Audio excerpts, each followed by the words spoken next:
6 नवंबर को नौसेना में शामिल होगा स्वदेशी सर्वे पोत इच्छक। समंदर में बढ़ेगी भारत की ताकत। भारतीय नौसेना का स्वदेश निर्मित सर्वे पोत इच्छक 6 नवंबर को नौसेना में शामिल किया जाएगा। नौसेना प्रमुख एडमिरल दिनेश के त्रिपाठी की मौजूदगी में ये पोत औपचारिक रूप से सैन्य बेड़े का हिस्सा बनेगा।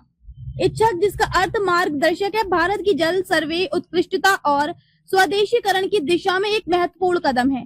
गार्डन रिच शिप बिल्डर्स द्वारा निर्मित इस पोत में 80% से अधिक स्वदेशी सामग्री का उपयोग हुआ है और ये महिलाओं के लिए विशेष सुविधाएं प्रदान करता है।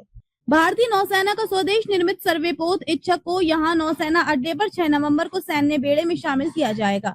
नौसेना प्रमुख एडमिरल दिनेश के त्रिपाठी की मौजूदगी में सर्वे पोतों बड़ी श्रेणी की इस तीसरे पोत को औपचारिक रूप से नौसेना में शामिल किया जाएगा। इच्छा का अर्थ मार्गदर्शक है। रक्षा जनसंपर्क अधिकारी ने सोमवार को ये जानकारी दी। आधिकारिक बयान के अनुसार ये पोत भारत की जल सर्वे उत्कृष्टता और स्वदेशीकरण की दिशा में एक महत्वपूर्ण मील का पत्थर है। Garden reach ship builders and engineers limited Kolkata द्वारा पोत उत्पादन निदेशालय और युद्धपोत निरीक्षण दल कोलकाता की देखरेख में तैयार किए गए इच्छक में 80% से अधिक स्वदेशी सामग्री का उपयोग किया गया है। भारतीय नौसेना के सर्वे पोत मुख्यतः तटीय और गहरे समुद्र क्षेत्रों में हाइड्रोग्राफिक सर्वेक्षण करने के लिए बनाए जाते हैं। इच्छक इसी उद्देश्य को आगे बढ़ाएगा।